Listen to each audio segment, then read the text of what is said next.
kasih Bang David, terima kasih pendengar Kardopa yang selalu setia bersama kita di 99,4 FM atau juga live streaming kita di www.kardopafm.co.id. Seperti yang sudah kita informasikan, hari ini kita punya program spesial Talk Show Duduk Bareng Parlemen. Kali ini kita langsung live dari Gedung DPRD Sumatera Utara, tentunya dari ruang Praksi PAN ya. Kita punya topik hari ini apa dan bagaimana anggota DPRD Sumatera Utara menjemput aspirasi rakyat. Nah, kalau ngomong-ngomong tentang anggota DPRD Sumut ini kan sudah terpilih ya melalui pemilihan umum legislatif 2024 yang lalu ya. Mereka yang terpilih tentunya akan menjadi wakil rakyat dan siap untuk memperjuangkan aspirasi rakyat. Dan kedepannya pasti akan muncul banyak komentar, banyak permintaan masyarakat yang diarahkan kepada wakilnya di parlemen untuk menyuarakan aspirasinya sehingga dapat diperjuangkan nantinya oleh anggota dewan kita tentunya. Harapan dan keinginan masyarakat ini tentu akan jadi bagian kerja politik dari wakil rakyat yang tersebar di 25 kabupaten dan 8 kota yang terdiri tentunya dari berbagai golongan etnis, suku, agama, dan juga kultur budaya. Spesial Talkshow Duduk Bareng Parlemen hari ini, kita akan mengambil tema apa dan bagaimana anggota DPRD Sumatera Utara menjemput aspirasi rakyat. Dan kita akan membicarakan ini tentunya selama 1 jam ke depan bersama siapakah yang sudah hadir? Tentunya tidak asing lagi ya. Kita akan ngobrolin ini bersama Bapak Haji Hendra Cipta SEMM, anggota DPRD Sumatera Utara dari Praksi PAN. Kita sapa dulu. Assalamualaikum Pak Hendra. Waalaikumsalam, Desi, apa kabar? Baik, alhamdulillah. Bapak gimana?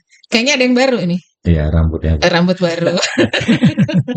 Sibuk, maaf ya Pak, ganggu aktivitasnya rapat hari ini ya. Biasa Kardopa kan selalu membuat sibuk dan harus kita layani. Oh, terima kasih Bapak.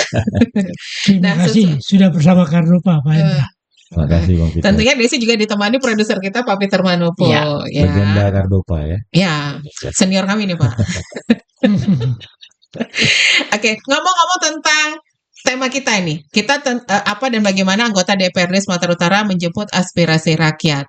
Kan baru-baru ini kita juga merayakan hari jadinya Sumatera Utara nih Pak ya. Nah ini anggota DPRD Sumatera Utara kan pasti mendapat banyak masukan atau keluhan-keluhan dari masyarakat belakangan ini gitu ya Pak. Gimana ini menyikapinya sebelum kita ke topik selanjutnya? Ya, ini sebenarnya topiknya sangat tepat sekali ya, karena kami baru selesai kegiatan reses DPRD Sumatera Utara dari tanggal 18 hingga tanggal 27 kemarin.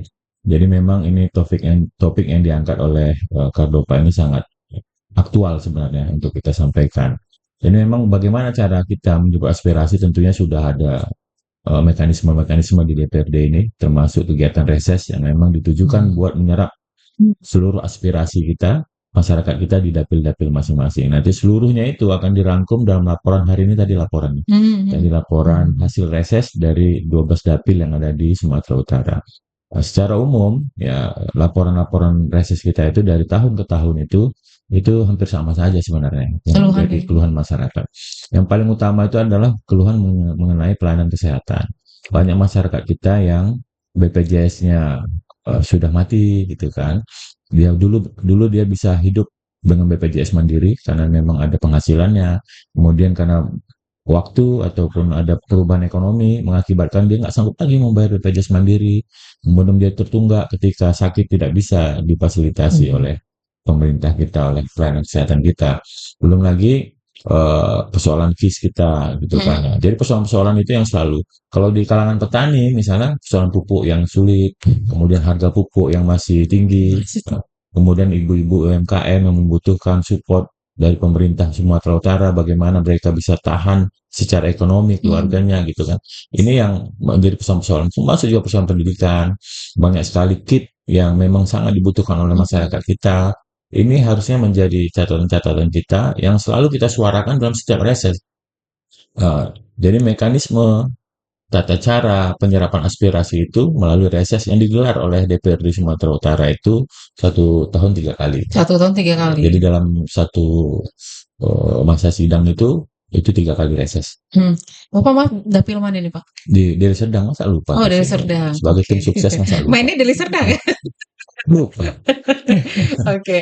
Paling banyak itu apa Pak keluhannya selain yang Bapak sebutin tadi? Yang paling ditonjolin gitu? Ya persoalan kesehatan yang Kesehatan paling, masih ya. Kesehatan ditambah dengan ya yang lazim ya misalnya banjir, drainase yang tidak selesai tuntas sampai hari ini. Contoh misalnya di kawasan Perumnas Mandala, itu persoalan banjir karena memang drainasenya tidak begitu baik. Kemudian persoalan sampah yang di sana itu tidak ada tempat pembuangan akhirnya, ada tempat pembuangan sementaranya ada di situ, tapi itu mengakibatkan masyarakat di situ tidak nyaman. Ya. Tapi sekali lagi kan ada yang menjadi kewenangan kabupaten, juga kewenangan provinsi. Ini yang coba kita jelaskan ke masyarakat kita. Iya, karena kan mungkin masyarakat kadang nggak tahu ya Pak bedanya, nganggapnya sama aja nih semua gitu. Makanya dalam setiap kegiatan reses kita undang sebenarnya kepala desa, gitu kan, agar juga kepala desa mendengarkan apa menjadi keluhan masyarakatnya.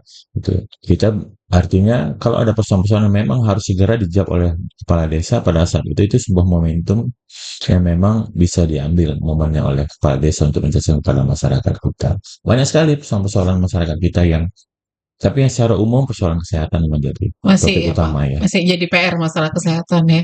Masalah BPJS tadi juga. BPJS dan masyarakat yang tidak punya BPJS juga kan berobatnya juga. Tapi ada program hanya pakai KTP saja. Itu kan untuk beberapa daerah kabupaten kota yang sudah statusnya UHC. Ya kan, tapi kan ada beberapa kabupaten kota lagi yang memang belum UHC. UHC. Gitu. Jadi dia kalau dapilnya Pak Hendra udah nggak? Belum. Jadi sedang belum. Karena memang berarti wajib dong diperjuangkan. Wajib didorong. Tapi kan itu kan yang harus dinaikkan kan anggaran APBD kabupatennya untuk mengalokasikan penambahan jumlah PBI anggaran yang dari APBD kabupaten. UHC ini kan bagian dari Pemprov atau kabupaten kota. UHC ini kan sebenarnya kan dihimpun dari semua kabupaten kota. Jadi semakin banyak kabupaten kota kita yang UHC, ya nanti provinsinya secara otomatis akan menjadi statusnya UHC gitu. Oke. Bagaimana ini kan setelah reses, bagaimana menyikapin aspirasi-aspirasi rakyat ini, Pak? Ya, terkadang kita sedih gitu ya, ataupun prihatin dengan semua kondisi masyarakat kita. Tapi kita harus mendengar semua itu dan kita berusaha memperjuangkan. Sekali lagi perjuangan kita itu nggak selalu mulus, nggak selalu berhasil. Banyak persoalan kegantungan anggaran, persoalan prioritas pembangunan pemerintah Sumatera Utara menjadi prioritasnya pemerintah Sumatera Utara, eksekutif maksud saya ya. Jadi ini yang sebenarnya menjadi keprihatinan di DPR. Banyak sekali laporan kita menyangkut infrastruktur, menyangkut semua hal yang kita serap tadi itu yang kita sampaikan di rapat paripurna seperti hari ini. Ya, itu tidak bisa tereksekusi oleh pemerintah kita. Tapi memang harusnya pelayanan dasar menjadi prioritas. Pelayanan dasar itu pendidikan, kesehatan, itu kan pelayanan dasar yang wajib dirasakan oleh masyarakat kita. Itu jadi prioritas gitu. Harusnya jadi prioritas. Ya, apa yang disampaikan masyarakat Pak Hendra, apakah juga digodok dulu di fraksi? Misalnya kayak fraksi PAN, termasuk fraksi yang Pak Hendra bernaung kan? Kalau di laporan reses itu per dapil ya. Jadi setiap dapil dia kan punya karakteristik persoalan, tapi hampir rata persoalannya hampir sama ya. Mungkin ada beberapa daerah wilayah pantai mungkin dia lebih dominan persoalan nelayan, persoalan ini. Jadi fraksi itu nanti ketika misalnya membuat pandangan terkait yang lebih dalam gitu, bukan menelusuri menindaklanjuti hasil laporan reses. Gitu. Fraksi PAN dalam hal ini sepakatkah dengan temuan di lapangan? Temuan apa Bang Pegar? Banyak hal yang kita temukan. Ya apa saja, misalnya masalah nelayan tadi kan? Masalah pupuk tadi juga. Iya, memang kita lihat kenyataan seperti itu. Masyarakat kita mau dapatkan pupuk saja sulit. Kemudian sekali dapat harga tinggi gitu kan. Makanya pemerintah pusat kita kan sedang membuat regulasi agar bagaimana jalur distribusinya bisa lebih ringkas supaya ongkosnya nggak terlalu mahal. Jadi pupuk bisa didapat oleh petani itu dengan harga murah. Jadi persoalan-persoalan itu memang kita lihat langsung dan hampir semua yang menyatakan yang sama, baik kaum ibu, kaum bapak-bapak, segala macam. Soal petani. Pak Hendra kan kayaknya lebih dekat sama ibu-ibu ini. Oh, ibu-ibu ya. Kan? Masalahnya Pak. Soalnya kalau lihat fans kita ibu-ibu. Mak. Kalau lihat aktivitas Pak Hendra seperti itu, pasti ibu-ibu banyak berarti yang pantau nih sama Kartopa ya. Menjadi idola ibu-ibu. Iya, banyak yang ngadu. Masalah rumah tangga nggak ya Pak? Tapi berat lo berhadapan dengan ibu-ibu? Sebenarnya enggak ya. Karena yang penting mereka itu kan menyampaikan aspirasinya, menyampaikan kegelisahan mereka dalam hidupnya gitu kan. Sebenarnya kita dengarkan saja mereka sudah sangat puas. Makanya kalau saya kan Bang Peter, selain kegiatan reses itu yang memang rutin dilakukan, saya juga turun ke masyarakat, frekuensinya lebih sering. Saya jarang sekarang keluar pergi kunjungannya. Saya lebih banyak ke masyarakat dengar-dengar gitu kan. Karena memang kita buka harus ruangannya selebar-lebarnya. Sekali lagi, ketika kita perjuangkan, itu terkadang menjadi benturan kepentingan antara eksekutif dan legislatif. Kadang nggak sejalan gitu ya Pak? Ya karena ada prioritas pembangunan yang menurut mereka harus dulukan gitu. Tapi sebenarnya kan kalau bagi kita di DPRD, bagi siapapun sebenarnya, yang paling utama itu adalah pelayanan dasar. Pelayanan dasar itu harus terpenuhi secara maksimal gitu oleh masyarakat kita. Kan persoalan pendidikan itu kan pelayanan dasar. Contoh kemarin kita masalah pendidikan misalnya kan untuk kewenangan Sumatera Utara. Kemarin gubernur akan membuat sekolah 5 hari, kemudian SPP gratis. Ini kan harus dikaji secara matang Bang Peter. 5 hari, dasarnya kenapa harus 5 hari? Alasannya kok sederhana sekali. Kepala Dinas Pendidikan bilang hanya untuk meningkatkan sektor pariwisata, jadi ada 2 hari untuk itu alasan yang nggak sesuai lah kalau menurut saya ya. Kemudian SPP yang dihapus di sekolah SMA negeri, kita nggak setuju. Harus ada antisipasinya. Tahu nggak Bang Peter, di sekolah-sekolah itu misalnya ya, sekolah-sekolah yang negeri ya, itu kan sumber uang mereka kan dari BOS gitu. Tapi guru-guru itu kan ada guru-guru honor yang nggak boleh terima BOS. Karena status dia tidak boleh sebagai penerima BOS. Kan di sekolah itu ada guru ASN. Ada. Ya kan, ada guru GTT. Honornya dari APBD. Kemudian ada guru honor yang lain yang bisa ditampung di BOS. Dana BOS. Dana BOS. Ada juga yang nggak bisa ditampung dari mana. Itulah digunakan SPP. Dulu kan kita 2 tahun 3 tahun lalu ada solusinya di Bang Peter. Kita buat bantuan operasional kan. Oh iya. Masih ingat kan? Kita kasih itu dalam rangka sebenarnya ke arah situ gitu. Jadi kalau itu terpenuhi, SPP nggak perlu lagi. Makanya sampai hari ini Dinas Pendidikan nggak pernah datang ke DPR untuk menyampaikan ini loh konsep kami menyangkut sekolah gratis itu. Kita support sekali sekolah gratis negeri, harus gratis sekolah negeri. 9 tahun kan? SMA-nya, enggak SMA. Enggak SMA-nya harus gratis gitu. Cuma bagaimana? Kan murid oke, tapi kan guru harus kita perhatikan kesejahteraannya. Honornya kan tipis sekali mereka. Dari mana sumbernya? Pengganti SPP yang akan dihapus ini. APBD harus mengalokasikan, itu konsekuensinya. Jangan hanya mau gratis-gratisan, tapi tahu nggak Bang Peter, sekarang ada juknis baru di sekolah negeri SMA. Dulu tahun lalu 2024 sampai ke bawah itu dana BOS bisa digunakan maksimal 50% untuk honor guru. Oh, sekarang 20%. 20%. Wow. Kenapa? Ya itu nggak tahu, kita kan juknis dari pusat itu. Oh, 20% sih. Bayangkan itu sudah BOS dipotong 20% yang boleh digunakan untuk honor guru. Sekarang SPP juga dihilangkan. Kepala sekolah sebenarnya banyak mengeluh karena memang belum ada konsep jelas seperti apa untuk menutupin itu. Mereka senang sebenarnya kalau anak-anak mereka nggak bayar uang sekolah. Kita pun senang ya kan bisa digunakan untuk yang lain. Tapi guru-guru juga harus kita perhatikan honornya dari mana. Iya. Konsekuensi salah satunya Bang Peter, APBD harus masuk. Gitu. Nah, APBD harus masuk, berarti harus ditampung kan? Iya. Apakah ada dibicarakan itu? Belum ada sampai hari ini. Belum ada. Padahal fungsinya DPRD salah satu controlling tadi ya. Iya, controlling anggaran juga. Dan budgeting.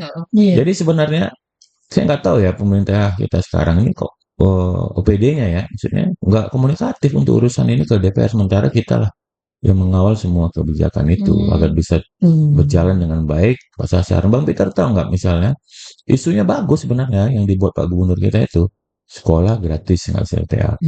Kepri udah buat. Iya. Kepri sudah buat ya dari 2024. Tapi tahu nggak Bang Peter berapa yang mereka siapkan anggaran untuk menutupi hilangnya SPP itu? 100, kalau nggak salah saya 100 sampai 130 miliar di tahun. Besar ya? Ya. Dibandingkan dengan Sumut? Namanya pasti lebih besar. Belum ada. pasti belum ada. Dan kebutuhannya pasti lebih besar karena kita wilayahnya lebih besar, Lebih luas. jumlah Lebih luas. sekolahnya lebih banyak. Mereka cuma 9 atau 7 kabupaten kota, kita 33 kabupaten kota. 33. Jadi mereka juga udah jalan namanya program-programnya. Makanya kita nggak dengar hari ini itu. Jadi ya persoalan pelayanan dasar ya tadi kita diskusi di situ ya. Pelayanan dasar ini harus kita masuk gitu. Belum lagi persoalan bagaimana meningkatkan ekonomi masyarakat kita. Gitu. Masyarakat kita ini secara kasat mata sepertinya nggak ada masalah ekonomi, tapi sesungguhnya masalah ekonominya Masalah banyak sekali. ekonomi. Iya, nah harga naik ya. Iya, harga naik, Daya kebutuhan beli kurang daya sekarang. beli kurang, penghasilan terbatas, penghasilan. kesempatan kerja juga nggak Hmm. banyak. Gitu. Ini yang harusnya didorong oleh eksekutif kita dengan cara misalnya tadi itu koperasi UMKM harus diperbanyak agar tumbuhlah apa namanya kegiatan-kegiatan Tapi ada ekonomi. program pemerintah Koperasi Merah Putih itu. Merah putih. Itu kan dari pusat. Ya, Mm-mm. Koperasi Merah Putih ini kan konsepnya kan untuk bagaimana memberdayakan potensi apa namanya ekonomi di tingkat desa. Mm-mm. Ya kan? Jadi tingkat desa itu bergeraklah ekonominya, pupuk-pupuk pun bisa ke situ Ya, bisa. gitu kan. Tapi kan itu kan dari sisi bagaimana pengelolaan koperasi yang menyentuh bagi sektor-sektor yang ada di pedesaan. Pedesaan. Tapi secara langsung ke masyarakat kan lebih bagus bantuan-bantuan UMKM misalnya. Misalnya ada kaum ibu, ya dia pedagang miso segala macam, dia butuh bantuan UMKM supaya lebih produktif gitu kan. Misalnya selama ini dia bisa masak untuk 100 bungkus, tapi kalau dibantu bisa 200 bungkus. Lebih, ya. Gitu kan. Dalam bentuk. Jadi sebenarnya ini yang jadi apa namanya teknik-teknik sebenarnya oleh eksekutif. Cuma sekali lagi saya nggak tahu juga karena sampai hari ini juga pergeseran anggaran itu nggak bisa dijelaskan oleh Pemprov kemana digesernya anggaran kita. Yang saya dengar ada Oke. pengurangan di bantuan-bantuan buat koperasi dan UMKM misalnya. Harusnya kan kita dorong banyak-banyak. Gitu. Karena Supaya memang harus tumbuh dan tumbuh berkembang. ya. Tumbuh dan Misalnya gini berkembang. Bang Peter ya, persoalan infrastruktur kita setuju infrastruktur diperbaiki karena arus barang dan jasa ya. Tapi sekali lagi Bang Peter, kita harus tahu sekarang zamannya sudah arus barang dan jasa ini bukan lagi fisik. Iya. Sekarang udah digital. Ya, benar. Digital, Benar. pesan Iya, boleh. Digital. bisa digitalisasi Online ya. sekarang ya. Jadi apa namanya problem ini yang harus menjadi perhatian oleh eksekutif kita. Jadi Oke. aspirasi yang kita serap itu terkadang Bang Peter perih kita dengarnya itu dari masyarakat kita, tapi kita nggak bisa maksimal memperjuangkannya. Tapi aspirasi itu ditindaklanjutin, Pak.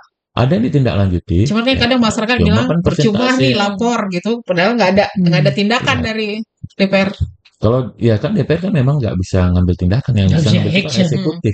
Ya kan kita makanya laporan kita ini laporan reses itu harus dari eksekutif, maka dibuat paripurna, diundanglah gubernur dan eksekutif semua kepala dinas itu diundang. Harus hadir sebenarnya mereka dalam setiap laporan supaya mereka dengar ini loh yang kita serap aspirasi. Tolong kalian dengar ini kemudian kalian susun menjadi program-program yang memang menyentuh gitu. Tapi apa Langsung menyentuh kenyataannya? ke Saya nggak tahu masyarakat. sekarang ini misalnya nelayan, apa namanya orang-orang yang bergerak petani-petani yang butuh bibit, butuh ini kan itu pasti kita dengar gitu. Ya paling tidak setiap OPD hadir itu menjadi bagian dari mendengarkan suara. Iya, karena itu yang diserap. Misalnya di dapil saya Deli Serdang, kan 12 anggota DPRD-nya. 12 ini kan membuat laporan disatukan. Iya. Jadi laporan dapil Kabupaten Deli Serdang, Deli dapil Serdang. Sumut 3.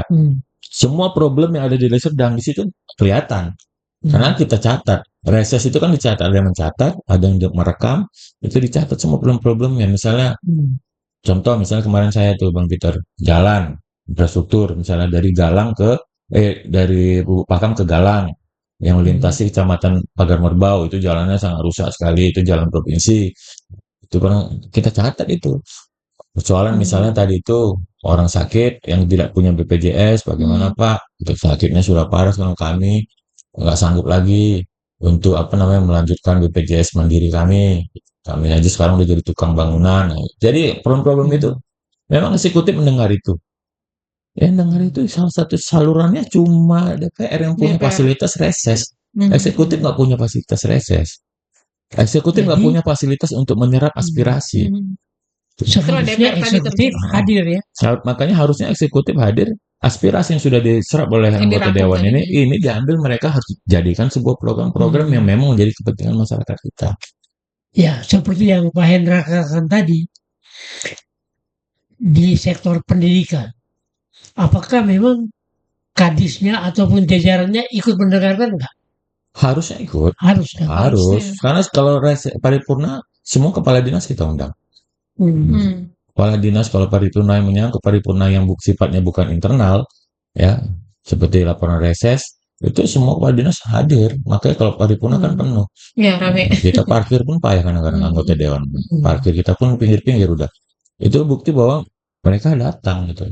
Tapi persoalannya apakah mereka datang mendengar kemudian mencatat semua laporan-laporan ini dan oh ini ya masyarakat kita. Ini mereka butuh ini. Masyarakat nelayan kita mereka butuh ini. Mereka butuh ini, butuh ini, butuh ini. Karena itu konkret di lapangan. Karena mereka nggak punya sarana, nggak punya media buat mendengarkan aspirasi itu. Karena mereka bukan pendengar aspirasi, pendengar aspirasi kita. DPR ya. DPR. Mereka eksekutor. Eksekutor, ya.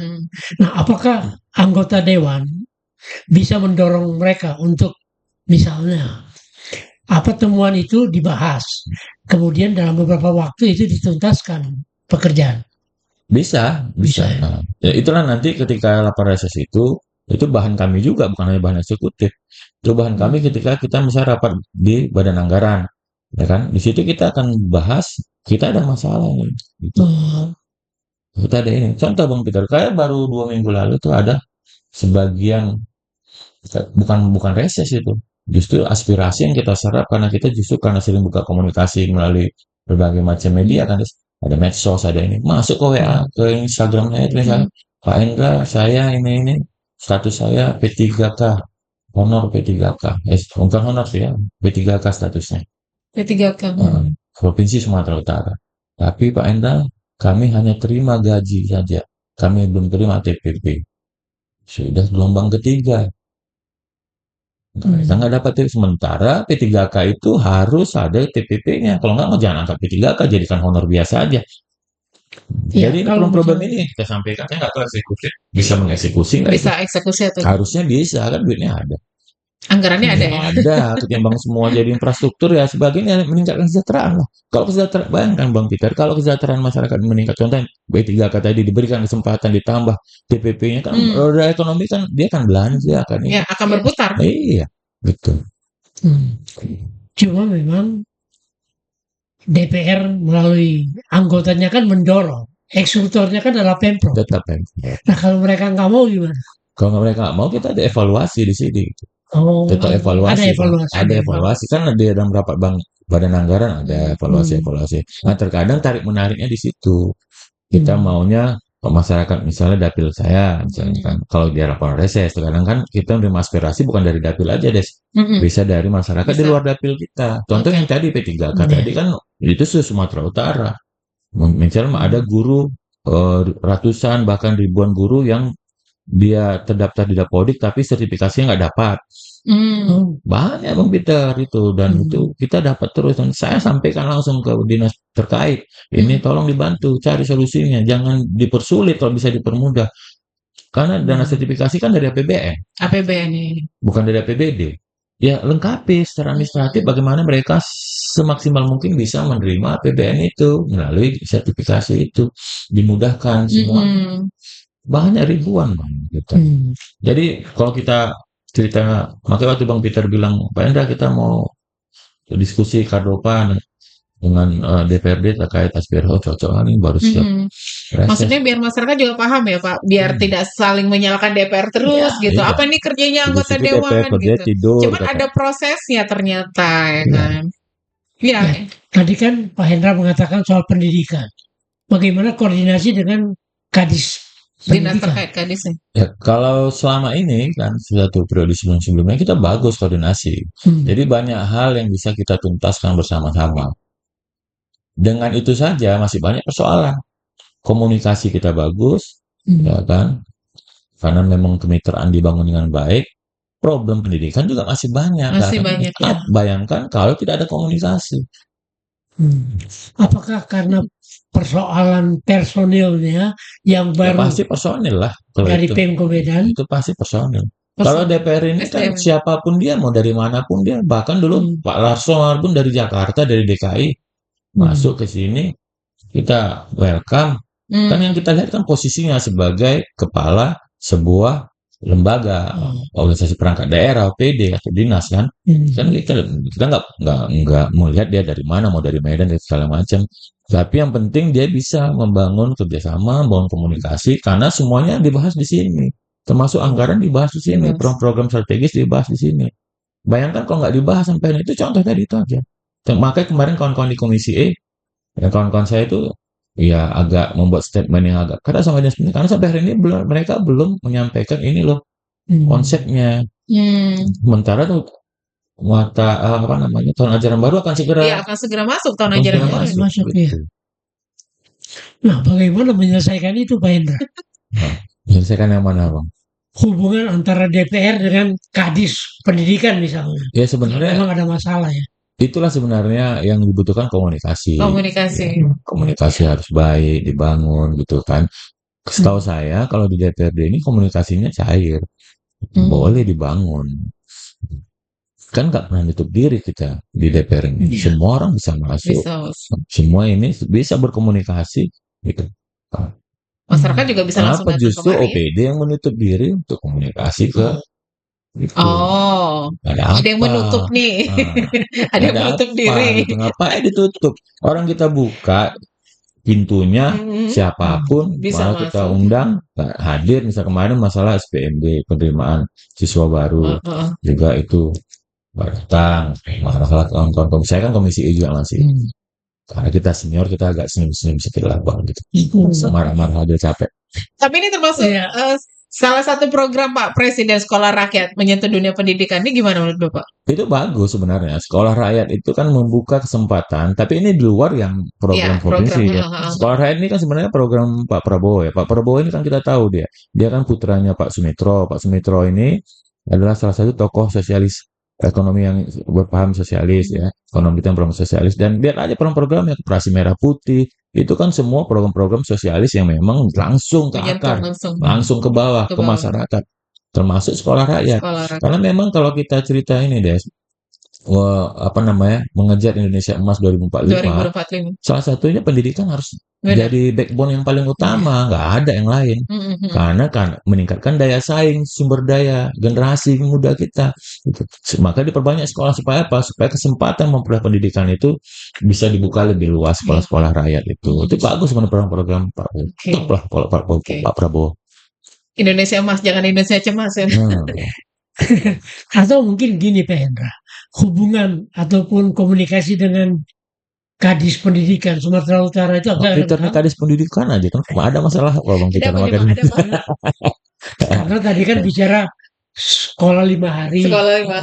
Itu kan SPP tanggung jawab dari Kadis Pendidikan dan jajarannya kan. Nggak mungkin dong DPR. Tapi DPR perlu menyuarakan itu. DPR kan perlu tahu programnya, karena kan program-program yang memang langsung berimplikasi terhadap kehidupan masyarakat kita sehari-hari. Misalnya sekolah jadi 5 hari, kan itu langsung implikasinya jelas gitu. Cuma kan argumen yang disampaikan akan meningkatkan tingkat kepariwisata. Memang Sabtu Minggu orang itu akan jalan-jalan. Satu hal alasannya untuk lebih mendekatkan ini Pak, katanya lebih ke keluarga. Gitu kan.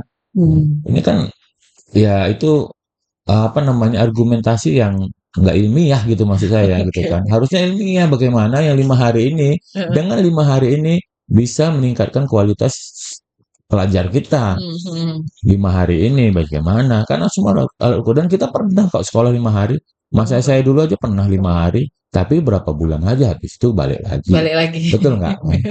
Artinya harus secara dalam disampaikan nih. Dikaji secara dalam ya. Ya salah satunya dengan banyak diskusi, dengan banyak berdialektika. Salah satu tempat dialektika dan diskusi yang formal ya DPR. Tapi Kadisnya nggak tahu, nggak berani atau apa, yang nggak siap untuk berdialektika. Takut enggak. Menutup diri. Oke, baik. Nanti kita lanjut lagi bahasan kita pendengar Kardopa. Jangan lupa untuk talk show kita hari ini juga bisa disaksikan live Facebook kita di Facebook Kardopa 994 FM dan juga live TikTok kita di radiokardopa.kdg. Kita kembali lagi setelah yang berikut ini. Stay tuned. Yeah. Kardupa Radio FM. Satu untuk tetap jadi nomor satu. Talk Radio Medan. Baik pendengar Kardopa, kita lanjut lagi kebersamaan kita di Talkshow spesial Duduk Bareng Parlemen langsung live dari Gedung DPRD Sumatera Utara, tentunya dari ruang kerja Praksipan. Masih bersama Pak Hendra Cipta tentunya, ngebahas tentang apa dan bagaimana anggota DPRD Sumatera Utara menjemput aspirasi rakyat. Kita singgung sebentar soal HUT Sumut yang ke-77 di bawah pimpinan kita yang baru, Pak Bobi Surya. Nah ini ada yang hot Pak. Tadi aku sempat bahas pagi di opini tentang OTT KPK. Nah, ini sedikit menanggapinya bagaimana? Sumatera Utara loh Pak, 5 orang jadi tersangka. Ya, pertama kita prihatin ya, Desi ya. Ada kejadian yang kemarin itu ya, menimpa salah satu kepala OPD kita yang sangat disayangkan sekali ya, karena memang sepanjang 5 tahun yang lalu itu kita berupaya keras untuk menghindari terjadi seperti ini. Tentunya ini menjadi catatan penting lah bagi eksekutif, Pemprov dan jajaran dan semua termasuk kita juga untuk lebih lebih menjalankan tupoksinya sesuai dengan ketentuan, peraturan gitu ya. Jadi ini catatan hitam yang kembali terulang di Sumatera Utara ya, walaupun di yang lalu itu ada juga ya, kemarin itu OTT KPK untuk pendidikan. Itu ya, masih ingat ya beberapa waktu lalu itu. Tapi ke salah satu institusi gitu ya, karena ada oknum-oknum yang terlibat memainkan pengelolaan dana DAK di Provinsi Sumatera Utara pada saat itu. Ini tambah lagi ini. Tapi kan memang kita berharap ini menjadi peringatan keras buat OPD kita ya, harus lebih menjalankan tugasnya sebaik-baik mungkin. Dan sekali lagi ini semua ada sebab, Bos. Pasti salah satu yang harus kita pahami bahwa meritokrasi sistem itu harus dijalankan gitu. Kita bukan nggak suka dengan person ya, tetapi kita berharap kalau meritokrasi sistemnya berjalan dengan baik, memang orang-orang terbaik yang akhirnya memimpin sebuah OPD itu bagi kita itu sangat bagus sekali kalau merit sistemnya berjalan dengan baik. Artinya orang-orang terbaik akan ditempatkan di tempat yang terbaik gitu. Jangan ngasal tempatkan orang gitu. Saya nggak tahu itu apakah ngasal atau apakah itu sudah dijalankan dengan merit system. Karena kalau kan sudah ada pedoman, juknis segala macam lah, aturan-aturan yang harus dilewati. Jadi problem utama kita di samping persoalan personnya, orangnya, tapi persoalan sistem. Rekrutmen, kepemimpinan eksekutif itu harus kita perbaiki ya, harus kita yakini bahwa memang orang-orang terbaik yang harus memimpin Sumatera Utara yang sangat besar ini. Ya, berarti Pak Hendra, kalau merujuk pada apa yang disampaikan Pak Hendra tadi, merit system itu nggak jalan dong? Menurut saya nggak terlalu berjalan merit system ini. Dan saya yakin di hampir semua instansi pemerintahan kabupaten kota juga hampir sama itu. Merit system itu nggak berjalan memang kita. Berjalannya misalnya kalau dia dekat sama penguasa, bupati, wali kota. Jadi bukan berdasarkan kinerja. Saya kemarin baru dari Deli Serdang dapat kita laporannya, kerja saya alhamdulillah Bang bagus nih. Tapi saya harus digeser gini. Karena dia disinyalir nggak mendukung pada pilkada misalnya. Padahal kita tahu ASN mana mau boleh berpihak pada dalam pilkada gitu. Mungkin kalau dia berpihak pada pilkada langsung aja kan ada ketentuannya. Gitu. Kenapa harus digeser posisi? Jadi sebenarnya ini yang membuat kita tuh harus introspeksi gitu ya. Merit system harus dijaga karena itu penting. Itu yang terjadi di zaman-zaman sebelumnya itu, Bang. Contoh Bang Peter, itulah sisi baiknya Orde Baru yang kita pernah diskusi dulu di kantor Kardopa. Ya, Orde Baru nggak seluruhnya buruk, tapi dia merit sistemnya berjalan. Dia. Merit sistemnya berjalan. Ya, kalau mau jadi anggota dewan tingkat provinsi, dia minimal harus sudah kolonel purnawirawan dan dikaryakan. Mau jadi bupati waktu itu atau wali kota sudah tentara atau apa yang harus sudah dikaryakan sekian tahun gitu deh.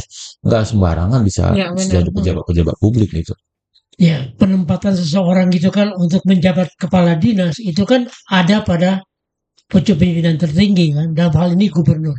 Apa saran Pak Hendra untuk Pak Gubernur? Saran saya untuk Pak Gubernur kita, karena Pak Gubernur ini kan salah satu pendukungnya lah partai kita ya, Partai Iya. Amanat Nasional. Kita berharap Pak Gubernur juga bisa menjalankan merit system secara baik. Ya, orang-orang baik yang sudah ada di lingkaran pemerintah Provinsi Sumatera Utara, tidak harus seluruhnya harus digeser. Ya kan? Kita butuh nggak orang-orang baru? Butuh orang-orang baru yang memang butuh suasana penyegaran. Ya, tapi memang tujuannya untuk itu, penyegaran, kemudian juga meningkatkan daya saingnya sesama mereka akan bersaing untuk kompetisi. Dan kemudian tingkat kreativitasnya jadi nggak ada lagi yang copy paste apa. Jadi memang Benar. membuat program-program unggulan masing-masing gitu kan. Program-program unggulan ini syaratnya harus sesuai sama visi misi gubernur, kemudian RPJMD kita, ya kan, dan tentunya RPJM nasional kan harus semua di situ Iya. asal muasalnya. Sekali lagi kita berharap Pak Gubernur bisa melirik orang-orang terbaik di Sumatera Utara karena dia punya kewenangan untuk menarik orang, meminta orang untuk duduk membantu menjalankan semua program visi misinya agar terwujud di Sumatera Utara. Sekali lagi nggak boleh lagi berdasarkan kedekatan, harus berdasarkan kemampuan, kinerja, kompetensi. Skill. Semua itu harus dibutuhkan oleh pemerintah Sumatera Utara gitu. Nah, satu lagi tadi Pak, menempatkan orang sesuai dengan bidangnya masing-masing gitu ya Pak. Iya, idealnya begitu. Iya, idealnya seperti itu. Tapi kan Des, dia kalau dalam eksekutif itu kan ada yang jadi ukurannya kan sebenarnya bukan hanya keahlian spesifiknya ya. Misalnya dia harus orang pertanian mengurus dengan pertanian. Tidak sebenarnya. Karena dia ada faktor misalnya leadership, manajemen. Cuma kan setidaknya dia menguasai. Memahami. Iya benar. Jangan pula jadi kepala dinas pertanian, tapi dia nggak paham apa keluhan petani, apa ini, apa masalah utama, gitu.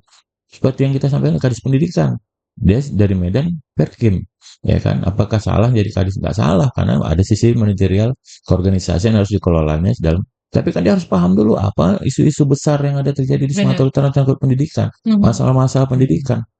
Lihat dari semua sisi, nggak bisa lihat dari satu sisi. Misalnya sisi siswa, sisi guru sebagai aparatur kita, sebagai pejuang-pejuang pendidikan itu kan para guru-guru ini, para kepala-kepala sekolah.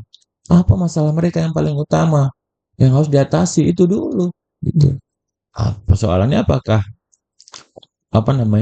orang yang tidak punya latar belakang di OPD itu memahami itu? Harusnya pahami dulu. Harusnya paham. Saya dulu jadi anggota dewan Bang Peter, saya dalami dulu itu, pelajari dulu. Oh ini masalah. Saya turun ke sekolah-sekolah, saya tanya. Kalau cerita dinas pendidikan, contoh nih kita kembali lagi ke dinas pendidikan karena kan memang tadi pelayanan dasar ya. Periode lalu Bang Peter, 5 kepala dinas kita, 5 tahun. Saya satu periode 5 tahun. Ganti 5 kali kepala dinas. PLT. Mulai dari Bang Arsa, ya masuk Bang Arso, masuk Profesor Wan, ya masuk lagi Bang Asren, masuk lagi Bang Haris. 5 kepala dinas periode lalu. Sekali kalau saya bilang, makanya ini pendidikan kita banyak prestasi betul, tapi autopilot ini bukan berdasarkan grand design pendidikan kita Sumatera Utara. Sekolahnya mau maju dia buat bagus-bagus anak muridnya. Sekolahnya mau ini. Jadi itu yang kita kumpulkan, kita klaim menjadi inilah prestasi membanggakan dunia pendidikan Sumatera Utara. Enggak, itu karena tadi itu lembaga-lembaga pendidikan kita berlomba-lomba untuk mengajar prestasi, bukan grand design yang diciptakan oleh dinas terkait itu gitu. Jadi kita ya ini kan problem yang harusnya nggak boleh terjadi. Tapi kalau misalnya pejabatnya mau membuka diri, dengarkan dari semua pihak, masuk mendengarkan, oh ini masalah buruh, masalah gitu, masalah petani, masalah nelayan, orang-orang yang memang menjadi orang-orang pinggiran yang harus menjadi prioritas kita gitu. Ya, kita ambil contoh Pak Hendra soal 5 hari sekolah. Apakah pihak DPR bisa melakukan EDP dengan kepala dinas? Ya, kita bisa ngundang. Tapi sekali lagi itu saya nggak tahu, mungkin ada jadwal di Juli ini ada jadwal sepertinya untuk memanggil kepala dinas. Manggil lah kita undang dan kita diskusikan, termasuk yang salah satunya menyangkut sekolah 5 hari dan sekolah gratis itu kan. Ya dalam waktu dekat mudah-mudahan kepala dinas hadir supaya kita bisa sama-sama memikirkan masalah Iya sih. pendidikan ini gitu. Masalah Jangan merasa pendidikan ini ya, kita Pak. nggak boleh memikirkan masalah pendidikan, sementara masyarakat kita mengeluhkan itu ke kita Iya. semua. Kita iya. Ya namanya wakil rakyat. Namanya Iya. wakil Keluhan rakyat. kan Iya. ke wakil rakyat. Tapi kan sebagai wakil rakyat kita harus melihat rakyat kita tuh ada banyak klasternya. Ada klaster oke. siswa, guru, itu orang-orang yang bekerja di dunia pendidikan sebagai tenaga pendidik, yang tenaga non pendidik, itu di ekosistem pendidikan, belum ekosistem yang lain, dinas-dinas lain. Jadi semua harus komprehensif kita ini kan, Bang Peter. Nggak bisa ada satu sisi, nggak harus semua gitu. Nah disitulah kita diskusi, kita berdialog. Ini masalah. Terkadang, sekali lagi Bang Peter, lebih banyak masyarakat itu yang memberikan aspirasi ke kami sebagai anggota DPRD. Nah, makanya kami proposalnya banyak, pengeluarannya Bang Peter. Karena banyak orang datang gitu. Dan kita harus layani, kita harus menerima, karena itu kesempatan kita mendengar, ada masalah ini rupanya. Kalau di rapat-rapat pada kita dengar itu Bang Peter, nggak ada yang berani bercakap. Misalnya menyangkut honor guru tadi, Ya. mana ada yang berani bercakap. Misalnya pengurangan jam belajar, haknya jam mengajarnya misalnya 24 jam turun, karena sebuah kebijakan menjadi 20 jam. Ada yang hilang. Macam inilah kita misalnya, ini berpotensi menghilangkan lapangan kerja. Kalau misalnya SPP tadi itu dihapus, saya dukung, 100% kita dukung. Ya. Tapi backup dengan APBD lah, supaya guru-guru yang tidak menerima dari dana BOS, dia bisa dapat gaji Bisa juga. deh. Kalau enggak ya PHK, nggak bekerja lagi. Atau minimal ada insentif untuk para guru kan. Enggak insentif, langsung dia. Kalau di Kepri itu Langsung. langsung dianggarkan, kan bisa dihitung berdasarkan jumlah murid. Seperti BOS. Tapi BOS provinsi. Tapi persoalannya APBD Sumatera Utara mendukung nggak? Mendukung, kita udah pernah buat. Oh, Kita udah pernah buat di 2022. Masalahnya itu. Oke, berarti soal aspirasi rakyat tadi bukan hanya menjemput langsung lewat reses, tapi kalau misalnya datang kemari juga Iya, dilayani. banyak ada yang telepon. Makanya kalau saya kalau reses kasih nomor HP. Oh. Yang kita pegang sering Desi WA, itu kita kasih. Semua, jadi setiap akhir reses saya kasih, ini saya kasih nomor HP. Ya, syaratnya satu, nggak boleh minta pulsa, saya bilang. Oh, minta. dan melalui nomor yang diberikan Pak Hendra, masyarakat bisa berkeluh Iya, kesah. banyak. Bisa. Langsung ini macam kemarin ada yang perempuan sakit kista sudah 7 bulan. Dia tidak punya BPJS. Dia punya BPJS-nya sudah nggak sanggup dia bayar. Suaminya pekerjaannya jadi tukang bangunan tadi yang saya bilang. Oh, Itu iya. memang fakta, ada fotonya. Itulah guna kita buka komunikasi. Memang eksekutif seperti itu. Saya mau tanya, ada nggak itu eksekutif mau ngasih nomor HP-nya sama masyarakat? Gitu. Ya, apakah keluhan-keluhan masyarakat ini melalui HP Pak Hendra misalnya diteruskan ke pihak OPD? Saya ada berapa yang bisa kita Ada. teruskan. Termasuk hubungannya. Iya. Jadi misalnya ada yang Kurang baik. sakit, ada yang apa gitu. Cuma ada masalah guru, saya langsung kontak dinas pendidikan. Tolong ini diapakan, dilihat dulu masalahnya apa gitu kan. Kalau memang masih bisa dibantu untuk menyelesaikannya, ya dibantu. Hubungan dengan dinas kesehatan aman, Pak? Aman. Sampai sejauh ini bagus kita. Ya. Tapi kan memang itu tadi. Yang penting masyarakat itu terlayani. Terlayani deh. Makanya nomor HP saya ini guys, ini yang kita pegang ini memang bukan nomor HP rumah aspirasi, memang HP yang sehari-hari gitu. Oke. Kan tinggal kita memilah, guys. Iya, Mana yang mau kita jawab, mana yang mau ini gitu kan, mana yang sekedar menyapa. Nah, tapi kan masyarakat senang dia kita buka. Nah, nomor HP ini langsung ke Pak Hendra, Langsung. bukan ke ajudan. Enggak lah, yang Bang Peter pegang itu. Jadi nggak ada sekat ya. Nggak ada sekarang. Langsung. Dan saya juga Langsung dekat ke anggota dewannya. dari periode lalu seperti itu. Jadi kalau reses atau turun ke masyarakat, saya umumkan nomor HP. Nah tadi tuh, tapi syaratnya nggak boleh minta pulsa katanya. Tapi urusan masyarakat, urusan ini ya harus cepat.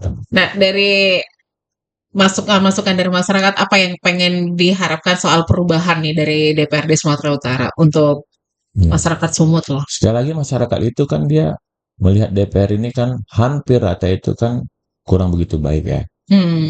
Itu kan stigma, sekali lagi saya bilang itu stigma yang terbangun, nggak tahu siapa yang membangun itu di tengah-tengah masyarakat Ya, kita. banyak. Seolah-olah DPR ini satu sebagai lembaga terkorup, lembaga Nggak ada yang kerjanya. nggak ada kerjanya, nggak ada ini. Banyak sekali yang sisi negatifnya itu ke DPR.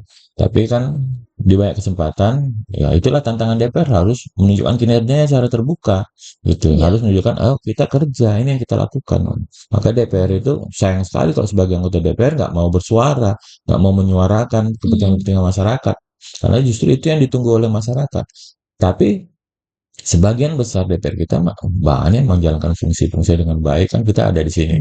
Dan fungsi-fungsi yang baik, yang belum, ya dia mungkin masih penyesuaian, harus menyelaraskan dengan, karena kan nggak semua punya latar belakang yang sama, kemampuan yang sama, kompetensi yang sama. Karena DPR ini kan bukan merit system, ini kan suara terbanyak. Siapa yang suara paling banyak, itulah yang jadi anggota DPR. Ya. Nah, jadi ya dengan beragam pendidikan, beragam latar belakang, ya itu yang membentuk lembaga eksekutif ini. Sekali lagi, masyarakat memandang DPR ini ya nggak begitu baik. Karena itulah makanya kita membuka seluas-luasnya.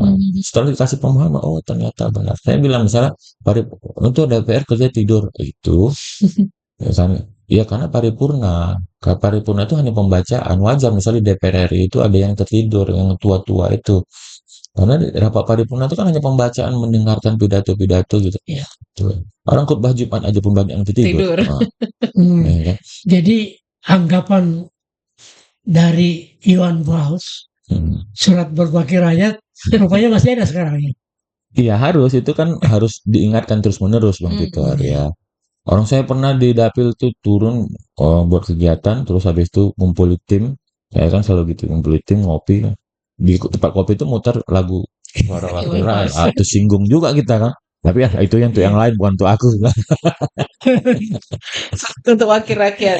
Karena memang seperti Mbak Hendra bilang tadi, stigma di masyarakat udah seperti itu. Iya, dan udah menahun itu. Dan kami punya jawabannya sebenarnya. Dan kenapa itu terjadi ya, sebagai aktivis kita paham itu terjadi kenapa. Iya.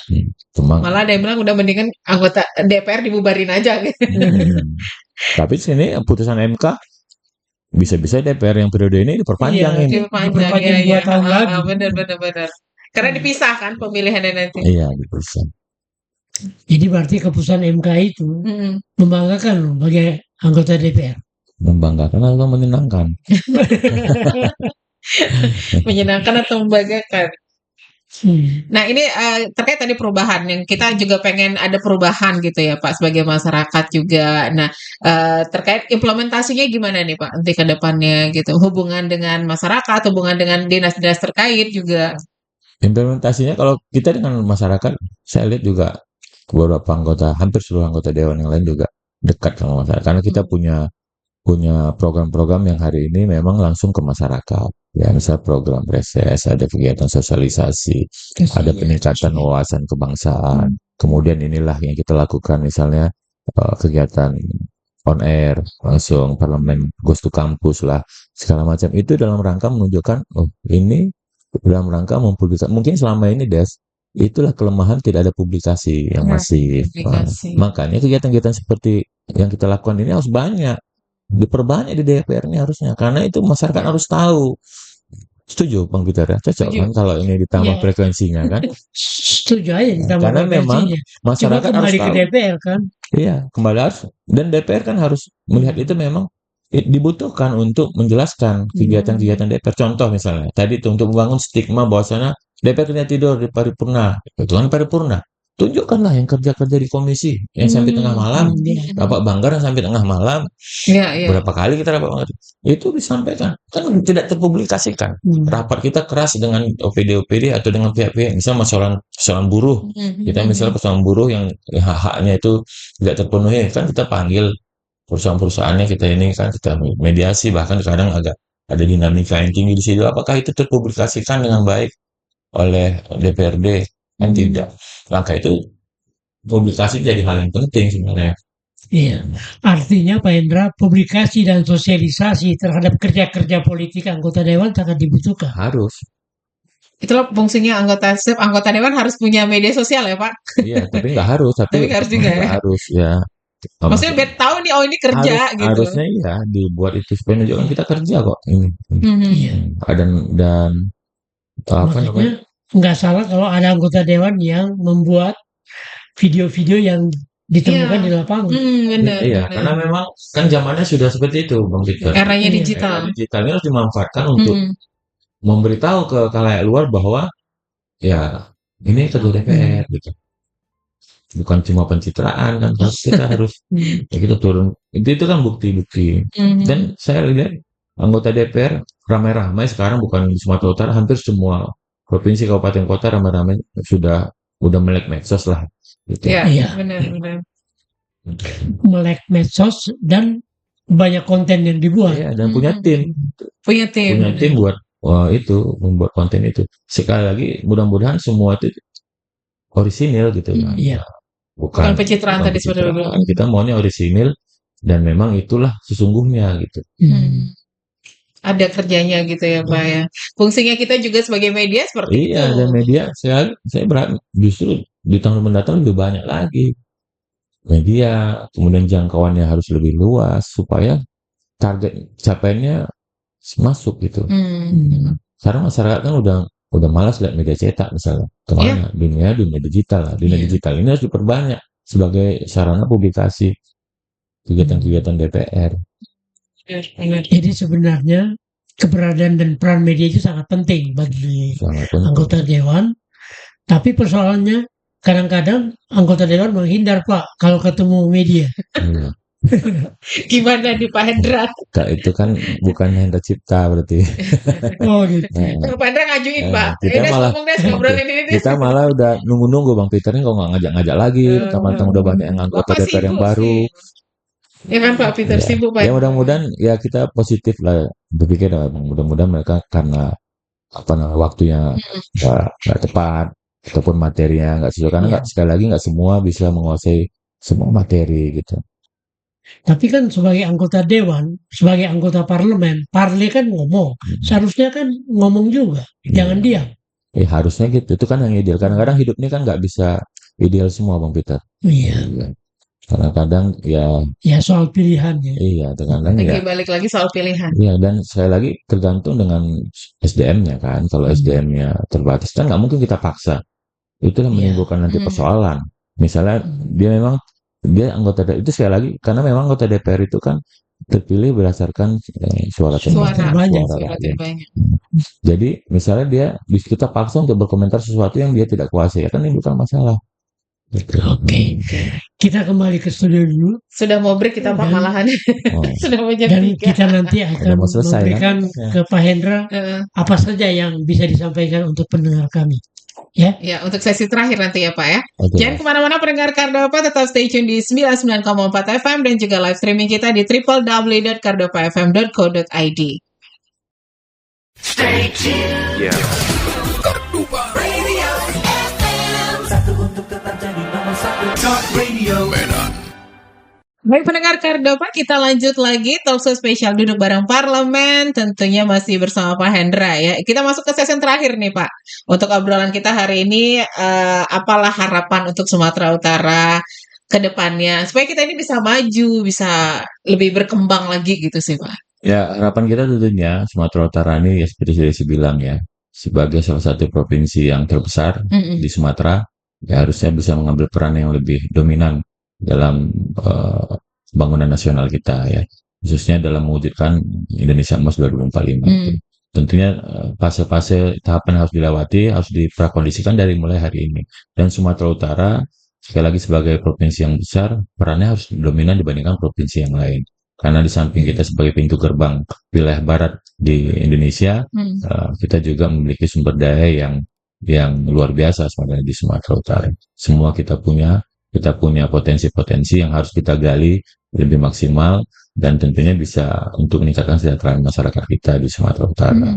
Tentunya dibutuhkan untuk mewujudkan itu semua, dibutuhkan orang-orang terbaik untuk memimpin di Sumatera Utara, untuk membantu Bapak Gubernur kita, untuk membantu Bapak Wakil Gubernur kita orang-orang terbaik ini bisa dari berbagai macam kalangan, bisa dari kalangan birokrat, yang tentunya birokrat memiliki aturan-aturan meritokrasi sistem yang harus dipatuhi, dipenuhi, agar bisa kita dapat orang-orang terbaik itu. Bisa juga dari pihak swasta, dengan istilah kita membangun kolaborasi dengan pihak-pihak swasta lain yang bisa untuk membangun Sumatera Utara. Tentunya yang paling penting juga masyarakat juga menjadi pilar penting dalam mewujudkan pembangunan di Sumatera Utara itu. Partisipasinya harus tinggi, karena itu pemerintah Sumatera Utara harus membuka ruang partisipasi publik itu. Gitu. Ya, adakah kritik ataupun masukan dari Pak Hendra untuk Pemprov Sud? Banyak sekali kritik kita. Dari tadi kita sudah membahas kritik terus untuk gitu ya. Tapi sekali lagi kritik yang kita sampaikan yaitu memang harus dibarengi dengan masukan-masukan ya. Tadi itu kan kita konkret. Persoalan kita, persoalan misalnya hari ini persoalan pendidikan. Persoalan apa lagi? Persoalan narkoba. Nggak bisa lagi mengatasi semua persoalan ini yang dihadapi, isu-isu sosial yang ada di Sumatera Utara diatasi dengan pidato-pidato, diatasi dengan gimmick-gimmick, ya pencitraan. Harus diatasi dengan program nyata, menyentuh dan bisa diukur tingkat keberhasilannya. Kita sampai hari ini kan harus melihat bahwasannya masalah utama kita di samping yang saya sampaikan ini masalah lapangan kerja. Betul. Ya, benar. Lapangan kerja. Hampir semua daerah itu ibu-ibu yang menanyakan, ada nggak Pak lapangan kerja untuk anak saya? Dan semua dapil gitu. Artinya ini kebutuhan masyarakat kita. Tugas pemerintah menghadirkan itu, makanya dibutuhkan dibangun komunikasi dengan pihak-pihak swasta, baik dalam maupun luar negeri, untuk mengelaborasi semua potensi kita yang ada di Sumatera Utara. Masukan kita ya tadi itu, pilih orang-orang terbaik, buka kesempatan, kemudian bangun jalinan komunikasi kemitraan dengan lembaga-lembaga yang ada di Sumatera Utara, bukan hanya dengan pihak-pihak tertentu, tapi semua yang ada di Sumatera Utara itu, baik eksekutif, legislatif maupun yudikatifnya. Itu kan mungkin masalah korupsi juga menjadi bagian yang harus kita tekan ya. Ya karena memang kan sumut ini kan sudah dari beberapa tahun yang lalu, dari 7-8 tahun yang lalu waktu kasus-kasus besar itu terjadi, dan kita sudah mendapatkan atensi oleh KPK dan sudah mendapatkan supervisi segala macam. Makanya nggak tahu kita kenapa bisa terjadi kasus yang menimpa saudara kita yang kemarin itu gitu kan. Tapi sekali lagi dari semua kejadian, semua persoalan yang muncul ini menjadi catatan kita, menjadi pengalaman yang tidak boleh ditiru oleh siapapun di Sumatera Utara. Dan memang kontrol DPRD Sumatera Utara harus lebih banyak dimainkan. Iya, dan saya yakin nanti pun DPRD Sumatera Utara akan meningkatkan fungsi controllingnya ya, untuk mengawasi semua kegiatan-kegiatan. Karena memang hari ini Pak Prabowo juga sudah menginstruksikan kepada seluruh jajaran partai kami juga, dari PAN juga secara internal kita kemarin udah dapat bimbingan, kemudian mendapat retreat juga kita Bang, di retreat kita kemarin di Cibodas sana selama ikut kita di retreat juga.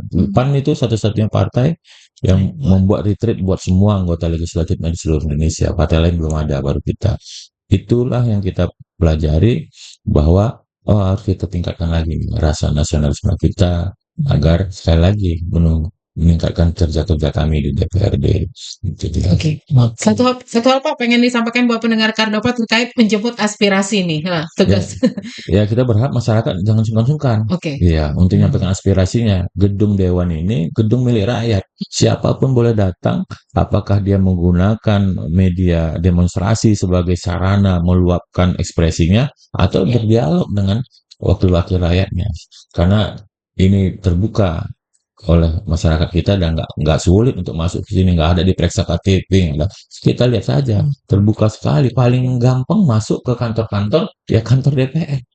Coba bayangkan ke kantor lain, kantor eksekutif misalnya, nggak segampang itu. Cuma DPR, tapi namanya rumah rakyat. Cuma rakyat nggak merasa ini rumah dia. Tetap ini bukan rumahnya, karena itu kita sampaikan, datang ke sini. Dan saya sudah praktekkan itu Bang Peter. Saya undang semua masyarakat, karena kebetulan dapilnya dekat. Orang dari Serdang itu banyak datang ke sini supaya mereka tahu, oh ini kantor DPR ini rumah Ini loh rumah rakyat Sumatera ini rumah Utara gitu Sumatera ya. Utara gitu. Oke. Jadi datang saja ke sini di samping media-media yang sudah kita Mm. persiapkan. Bisa langsung ke Instagram, semua punya kok. Oke, baik. Ya. Terima kasih Pak Hendra waktunya sudah ngobrol Sama-sama, bersama Des. kita. Bang Semoga Peter, ini masyarakat juga ngerti ya Pak. DPRD kerja nih sebenarnya. Ya memang harus kerja dong. Iya dong, harus kerja gitu. Tapi Kerja untuk rakyat. Kerja untuk ketawa rakyat. Bang Peter nggak meyakinkan dia. Kita harus pamit dulu Pak Peter. Terima kasih waktunya sebagai produser kita untuk duduk bareng parlemen. Yang jelas diskusi kita hari ini semoga bermanfaat. Masyarakat juga kalau mau ingin ada yang disampaikan langsung aja tadi diundang kok, boleh datang kemari gitu ya Pak ya. Oke, dilayanin kan Pak? Gila ya. Oke. Baik pendengar Kardapa, terima kasih untuk kebersamaannya. Terima kasih untuk yang sudah saksikan live Facebook kita dan live TikTok kita. Kita harus kembali ke studio mengakhiri kebersamaan kita di program Duduk Bareng Parlemen. Saya Desi pamit, selamat sore. Assalamualaikum warahmatullahi wabarakatuh dan sampai jumpa. Terima kasih Anda telah menyaksikan Duduk Bareng Parlemen, sebuah acara yang dipersembahkan hasil kerjasama antara Radio Kardapa dengan Humas DPRD Sumatera Utara.